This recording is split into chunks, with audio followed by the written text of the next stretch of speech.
guys. We are Rachel and Christa, co-founders of Boulder Business Solutions and the Becoming Boulder program, and this is In Full Volume. Each week, we have real, honest conversations about navigating change, redefining what success looks like, and building a life that not just looks good on paper, but actually feels good to live. So let's turn down those expectations, turn up what really matters, and jump into today's conversation. So, Christa, what are we talking about today? It's a really good question because we had to figure it out just a few minutes ago. And I actually am really excited about what we're going to be talking about today. Um, and this is one of your suggestions.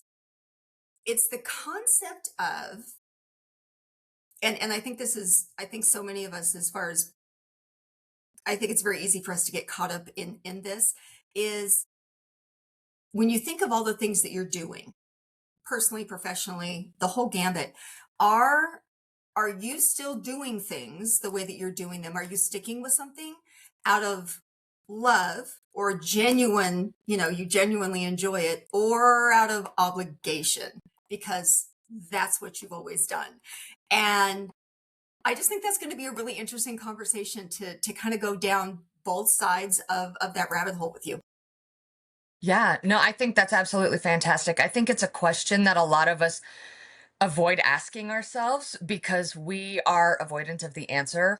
We don't really want to know what that answer is because if the real answer is that we're doing something out of obligation, then it almost opens up this can of worms. What do we do at that point? If, does that mean that we need to change what we are doing? Do we need to re-identify what our priorities are? Or, maybe do we want to start exploring other new things? And, I think a lot of this can come down to, um, I think a lot of this is pretty broad when we say new things. It could be new hobbies. It might be new ways to take care of ourselves. It could be new ways to take care of others. Maybe it's new habits that we are wanting to implement at our job, maybe in our own personal life. It really, it's a broad topic and we are keeping it broad for a reason because we really want you as the audience to kind of take it and apply it into whichever area of your life makes most sense for you. Yeah, and something that something that I know has a tendency, at least with me and my experience, is change. Change is hard. Even even like if you want to start a fun new hobby, it's the human brain is not wired for change. It doesn't do change well. Whatever the status quo is, status quo. Whether it's good for you, bad for you, doesn't matter. What the brain is used to, that's just the way it wants to operate. And so it looking at change through that filter of, am I doing the things that I'm doing because I just have always done them this way, I'm obligated, whatever that looks like, and potentially resisting change, or this is something that I really do love to do, but it might even fall into an arena of it, there still may need to be some change attached to it. Oh, yeah. I love that you brought it up change because I am a recovering perfectionist, which I'm pretty sure comes as a shock to no one. Doesn't surprise me. But as a recovering perfectionist, change is not only hard, but it's terrifying because change also makes an assumption that I might have to do something new and I may not be good at it. I may not automatically know how to make this change and do it well. And that's terrifying. And I think a lot of people relate to that, where we kind of avoid making some of these changes, even when we realize that we're doing something out of obligation or we're doing something that's not no longer serving us, because we're afraid to actually start over. We're afraid to be bad at something.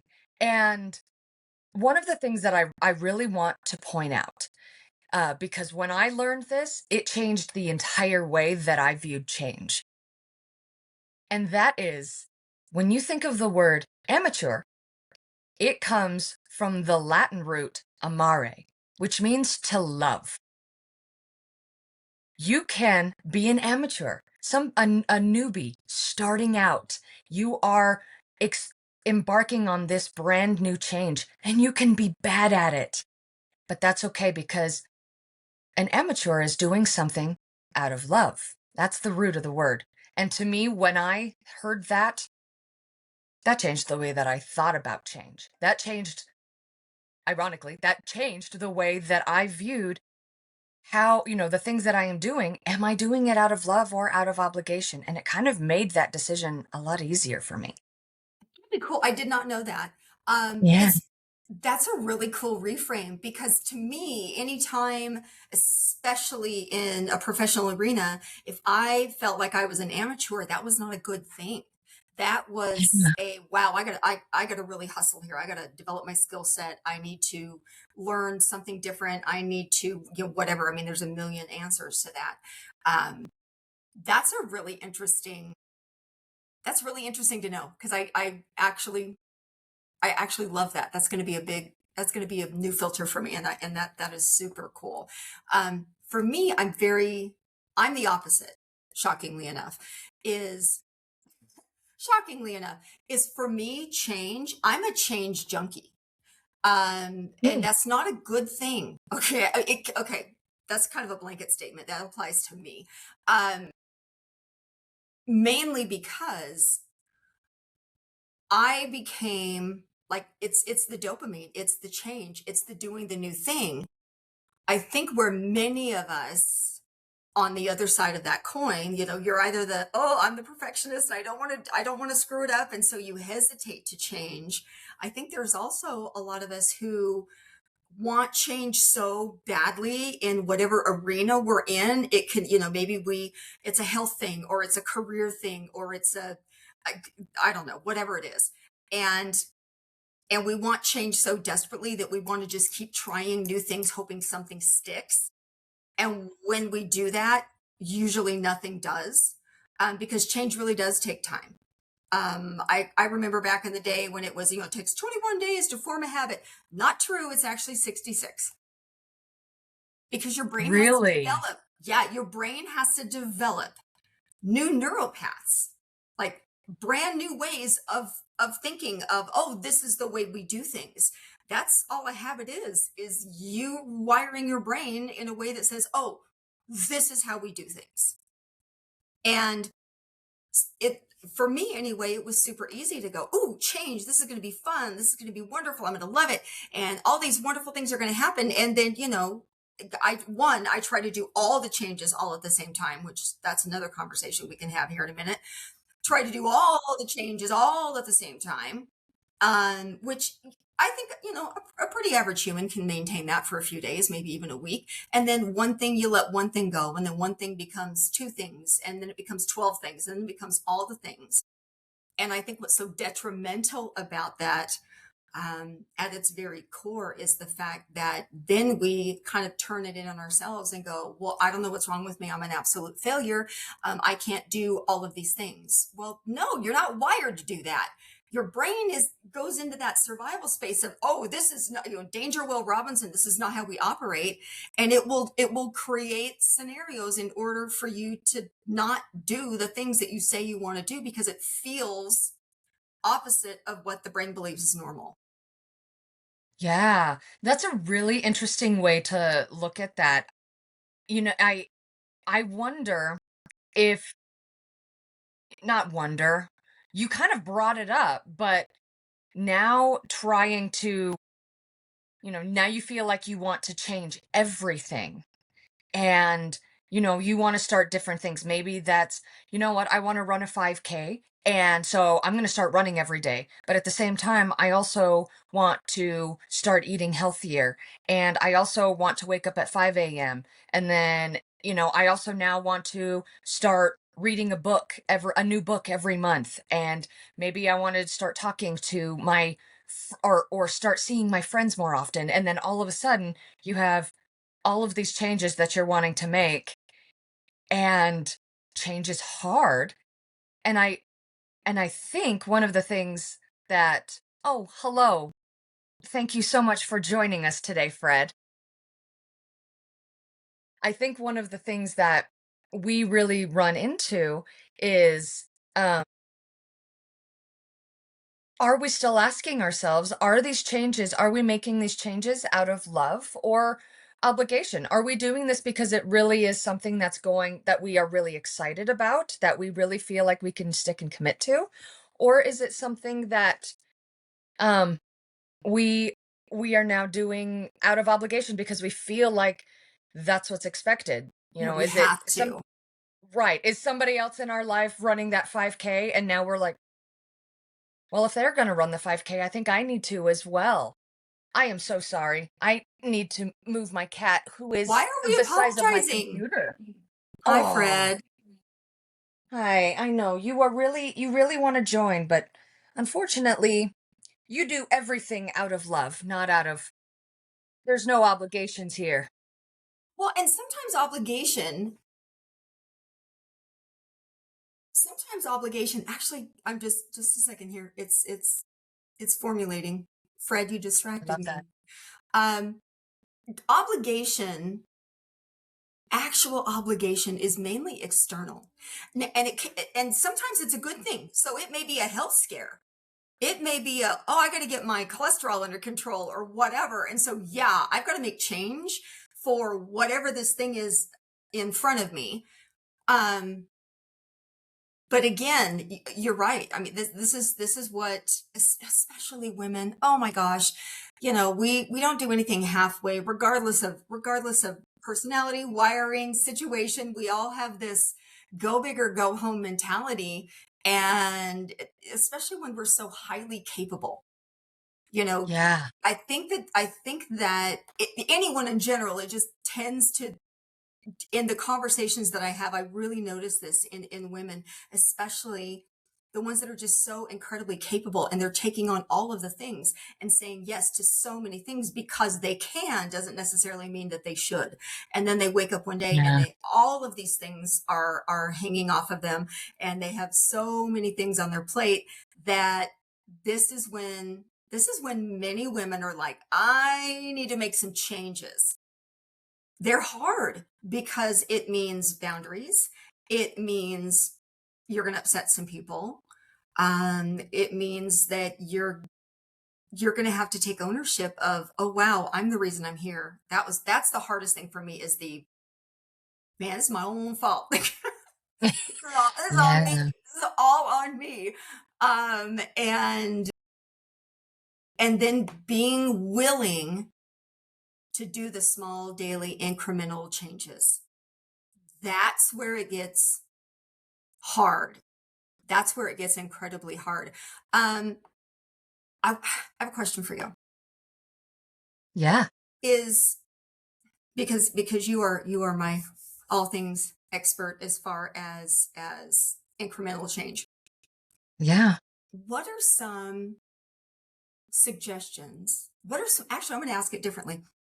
What have you found that's worked for you in the past when you've wanted, because you did have a big diagnosis, you had to make some major changes. Mhm. You've just knowing you, as long as I've known you, you've made some major decisions, some major changes. What have you put into place that has allowed you to be successful in these arenas? I've watched you be incredibly successful.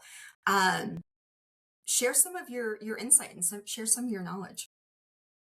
That's a really good question. And when I think about it, I think ultimately it comes down to one, asking myself, is the change that I am about to make, is this out of love or out of obligation? And taking that one step further, because sometimes the change that we make is out of obligation, like you said, a health scare. So for me, when I got my life-changing diagnosis, all of a sudden everything that I was doing, the changes that I was making in my life felt like it was out of obligation. Hmm. And those changes are hard to maintain because they're not they don't fill your soul. They're harder to sustain when you recognize that the changes you have to make are coming from a place of obligation. I have to do this. Yeah. Yeah. What was helpful for me was a reframe. I don't have to do this. I get to do this. How lucky am I that I have had the opportunity to love myself in a way that I previously didn't didn't do before. And that and just that reframe of changing my my perception on whether something was an obligation into I now am doing this out of love. Maybe it's love for myself or love for my family, love for, my quality of life. I mean, those changing it into more of a place of coming from a place of love was the biggest thing that helped me make those changes and kept them consistent. And I think it's just a simple, I wouldn't say simple. It sounds simple, but it is actually really hard to do. But just a mindset shift between feeling like you have to do this because of some external um, obligation or some kind of external responsibility, but turning it into a place of internal strength has probably been the most helpful. Oh, I love that. I know one thing for me, coming back over to the, making change for the sake of change. Um, uh, the lessons I've learned. For me, something I found incredibly beneficial, and thank you for that. I love that. Because I have a tendency to go into the I have to, I have to, I have to, I have to. I'm going to push, I'm going to Mhm. make it work, I'm going to hustle, I'm going to grind. We all know that doesn't really work. We are not hustle and grind people. So we are, we're grace, grit, and love people here. And Yeah. yeah, yeah. And so for me, one when you were talking, what popped back in my head was some of the bigger changes that I have been determined to make, have them stick. Two things that have helped me more than anything in the world, especially with my squirrely brain, is number one, I journal about it. And so, and it doesn't have it wasn't even anything formal. It was like at the end of the day, I would just sit down, with a notebook and I would just write down the things that, I wrote down my wins. It was that simple. I didn't dwell on the losses. I didn't look at the things I screwed up. I only wrote down the wins. Whether it was, oh, we always keep coming back to health. I think that's just an easy one. It's a good example. Yeah. Yeah, so if it was, my goal was 10,000 steps or whatever, but I only hit like 7,500, you know what? I moved my body today. I committed to Yeah. moving my body and I did. And so that was one thing that really helped get my brain on board with, okay, we move our bodies. Okay, this is a good thing. I focus on the things that I did when I would journal and not what I didn't do. Even if that was, I didn't eat a box of cookies. I didn't write it down. I didn't, because here's the thing, your brain does not recognize negative. Your brain doesn't hear not. So many people are like, oh, I keep focusing and I have all these affirmations and I don't want to be. Your brain doesn't hear that. Your brain just hears the thing you're saying. Hmm. So stop saying the thing that you don't want to be and start saying the thing that you do want to be. And I incorporated that into, wasn't even really journaling. I was just, it was kind of like my little daily recap. Yeah. I So love that.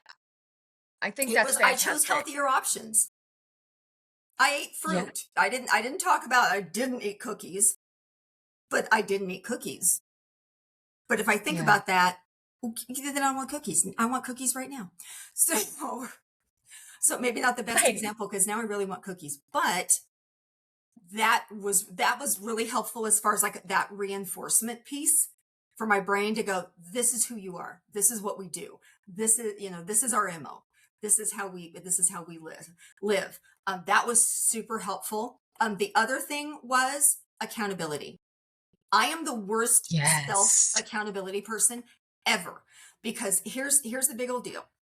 About 25% of the people on the planet fall in that director personality category. They don't need accountability. Bravo, bravo. I'm so happy for you. For the rest of us, that's just not the case. And so I needed to figure out a way to be accountable outside of me to someone else. And Mhm. that has also been something that's been incredibly helpful. At going to the gym, we now go to the gym together. We do. We Yes. do, Yay, and it's accountability. I know. Well, and we were laughing about this yesterday about the reasons, the different types of accountability. What's your reasoning? Why do you like the fact that we go to the gym together? So, why I like the fact that Krista goes with me to the gym, it's not because I like to go to the gym and talk to somebody. It's actually the opposite. We go to the gym together and we don't talk to each other. I like that she goes to the gym with me because somebody else in the room, I know there is somebody else in the room with me in the gym, and it makes me work harder. For whatever reason, it makes me push myself. It makes me do that last set that I really don't want to do, and it makes me stay longer because for whatever reason, it is so much more helpful for somebody to be there with me to it's almost like a competition thing, but it's not. We're not in competition. But for whatever reason, for me, in my brain interprets it as a competition and I have to win. But really, we both win and it's great.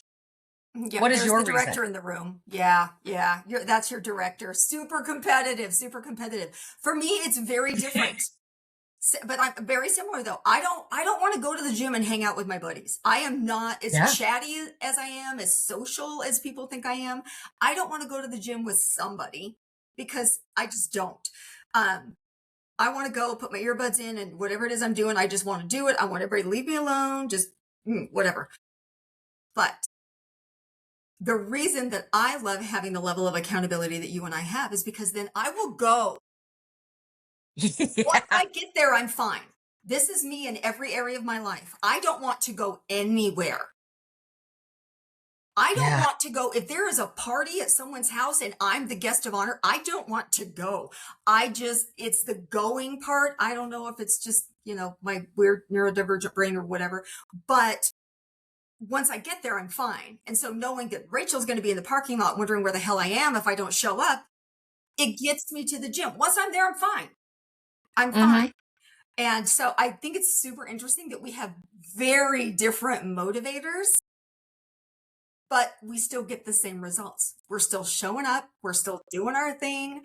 And we have that level of accountability. Those are the two things for me, really, just kind of noting my wins at the end of the day, not even necessarily journaling. Some people just are very they just journal adverse. They don't really like that word. That's fine. Just get a notebook and write stuff down. I don't care. That's how I Or started. even your phone. Oh, yeah, put it in Even your talk phone. yeah, talking to your phone, maybe make some notes. I make notes in my phone all the time Mm, because I never have a notebook nearby for whatever reason, but I always have my phone. See, I use that because I rarely don't have a notebook with me because I'm totally a pen and Mhm. paper girl. However, I get these great ideas when I'm driving and would, would like to live to get to wherever it is that I'm headed to. So then it's a hit the record and I just record stuff. And so, yeah, definitely. It doesn't matter how you do it. It matters that you do it. It's just Yes. really important that, you know, it's finding what works for you. And there are a million different things, a million different ways that you can kind of navigate your way through changes, whether they're have to changes, whether they are want to changes, what whatever that looks like. So yeah, those are my two. Those are the two things that have really helped me. Well, and I love that too because when you incorporate accountability into it, accountability also helps with that mindset shift between a have to and a want to. And because I think that's where doing something out of obligation versus doing something out of love, that's really where that shift can happen. For us, before the accountability piece, I woke up every morning and it was, ugh, I have to go to the gym today. I don't want to go to the gym. I have to go because I have to be healthier. That was That me is this morning, by not the way. That was 100% me. I'm like, oh, well, I have to go. we're I all have to go. we're all about progress, not perfection. But, that's something where when you shift your mindset from have to get to, that's where where that accountability piece really kind of influences that thought process to the point where you now go, "Oh, I want to." This morning, it was great. I woke up and I said, "I get to see my friend Krista today. I want to go to the gym because I get to see my friend. And she is going to challenge me, and she doesn't even know it, but we're in a competition. In my brain, we're in a competition, and I have to win." And You're for welcome. whatever reason, I know, I say that out loud and I go, "Is that really healthy?" I don't know. Well, that's a future me thing It that I need is, to figure out. no, yes, because this is what it is. This is you leveraging your director brain. That's true. That You're is a very dual left true. brainer. You Yeah, are a director sequencer. This is you leveraging the heck out of the fact that you know that you thrive in competition. So your brain makes up competition. Yay. It works. that's That's true. really all that matters. I guess that's true. That's a really great way of putting it. So I think, yeah, that's really kind of where that accountability, I love that because that's something I didn't even realize that I use all the time. And now that you've said that out loud, it's like, yeah, that's why we built the community in Becoming Bolder, is to have that accountability piece.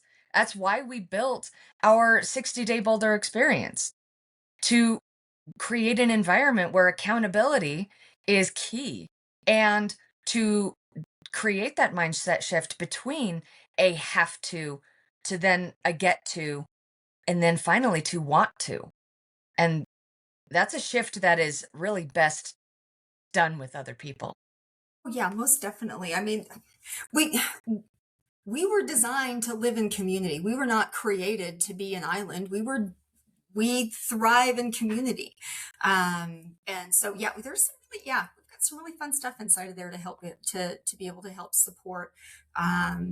Yeah, and here's the cool thing is we benefit from it too. Yeah, I mean, we're in the we community do. too. Yes, we're the coaches, but we're in the community too, and it's super beneficial. I have a question I want to ask you. I'm gonna switch Please, gears on you here. Um, please. with when you think about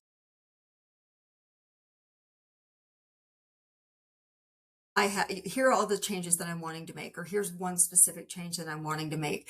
Am I making this out of, am I choosing this out of love, or am I choosing this because I have to out of obligation? Um, I think what so many of us, this is a long way around asking the question, so bear with me. I think that for so many of us, again, we get in that headspace of I need to make all the changes. I want to get healthier. What does that look like? Well, it looks like 27 different things. Um, how would you recommend someone go about identifying where to start? I want to make change. Here's an area I've chosen. There's 27,000 things that go along with it. I don't know where to start. Where in the heck do I start? That is a good question. Really, really good question. And that is actually something that we talk about very heavily in our 60-day Boulder experience, but I'm going to share a little bit here right now. And that is, um and I'm going to quote Krista here. She says, "It doesn't matter where you start, it matters that you start." So keep that in mind. It it matters that you start. So where you start matters less. You just need to. And so when you are still faced with, okay, that's all well and good, Rachel. Thanks so much. I know I need to start. but I don't know how. It's overwhelming. My goal is to become healthier. Ooh, cool. There's a bunch of ways to do that. I don't know what to do. Great. That's okay. You have your goal. And I am a big fan of the book Atomic Habits.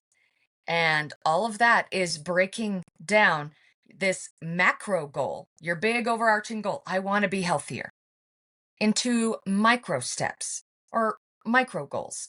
And that is listing everything out into the small, tiny increments. It's like looking at an elephant. How do you eat an elephant? One bite at a time. We look at goals the same way. It's very similar. So when you hear something like a macro goal, I refer to them as elephant goals because to me that's how I see it. I'm always I know I have to eat the elephant because that's my goal. I'm working on it. And maybe each bite can be those smaller steps. And I do want to caution, you can't you it is possible that you can get overstuffed if you decide to eat all of these bites all at once. So, my recommendation is to start with one very small thing. And it might not feel like you're actually making efforts towards achieving your goal in the beginning, but I also encourage you to bear with me. This is where time and patience comes into play because it breaks down into just pick one thing. If my overarching goal is, or if my elephant goal is to become healthier, my bite-sized step could be I want to walk 5,000 steps a day. That's it. That's all I want to do. Nothing else in my life changes. I am not making any other kind of change. My bite-sized goal is to walk 5,000 steps a day. That's it. And I stick with that. And so I'm chewing on that bite-sized step probably for a few weeks, maybe even a couple months. And then when I feel like I'm ready to swallow and move on to the next bite, great. Then we move on to the next bite-sized step. It doesn't mean that we are forgetting or abandoning the very first thing that very first bite that we did. That's a part of us now. We've swallowed, it's part of us now. The next bite, that next bite-sized step could be that, okay, I now walk 5,000 steps a day. Maybe I now want to incorporate one fruit or vegetable in my diet a day. And that's my next bite-sized step. And that's how it builds on each other. And it is so frustratingly and painfully long. It is a long process. But over time, you'll start to notice that those changes are being made. Those that you are starting to live a healthier life. I am actually working towards my elephant goal every day. Just because the elephant's still there and, there's only a few bite-sized pieces out of it doesn't mean that I'm still not reaching my goal. I am every day. And so I think that's something to also keep in mind as you're taking those bite-sized steps. It's very much reminding yourself, I am achieving my goal. I am doing that every day. I just am breaking it down so that I can be consistent and that what I am doing is sustainable in my life. No, oh, 100%. And I know that for so many of us, it's easy for us we're on social media. Love it, but it has its drawbacks. We're on social media and we see so many people in our newsfeed and in the reels, and they've made this huge change. And Mhm. it's so easy to look at that and go, oh, I want to make a change like that, whatever it is. And Mhm. and here's the thing, that kind of change, it's just not sexy. It's not sexy. It's No. not easy. It's actually kind of hard, and it's the day in and day out drudgery of it. Yeah, it can feel like a drudgery, but it's having that level of discipline, support, whatever that looks like, to be able to just get up and do the next hard thing. Yes. Right. And many times, this I know was my personal experience. For me, I had like, oh my gosh, my life was crazy. I had 6 kids, 3 schools. um 27,000 directions before, after school obligations, work, church commitments. I mean, my plate was ridiculously full when all the girls were still at home. And anytime I thought about making a change, one, it felt like it had to be all or nothing. Two, if I finally got my head on straight and decided to do one little tiny thing, I it was a struggle, even just doing that one tiny little thing, because I could look anywhere to the left or the right, and I saw somebody who looked like they knocked it out of the park and looked like $1,000,000 while they were doing it. And the truth is that's just not true. That just isn't true. Um, Real lasting change is not sexy. It is, it just isn't. It takes dedication. It takes determination. Um, it it does. It takes a lot of grit, and being able to, whether that is celebrating your wins in the evening, whether that is finding some type of accountability, whether that is, I mean, there's dozens of different ways um, to be able to find your baby steps towards the success that you want.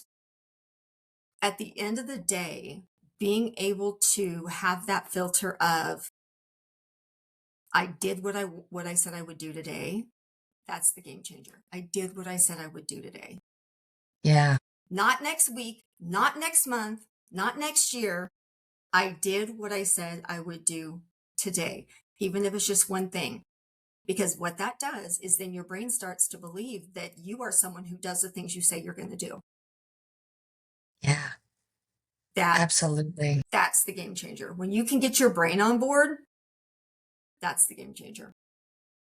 Well, I completely agree. The more that you can, your brain also loves games and rewards. And so the more that you can even gamify it by saying, look at me, I did it. I did the one thing I was supposed to do. Achievement unlocked. I did it. I love Your it. brain, your brain goes, hell yeah, I did. Awesome. Let's do it again. Can we do it again tomorrow?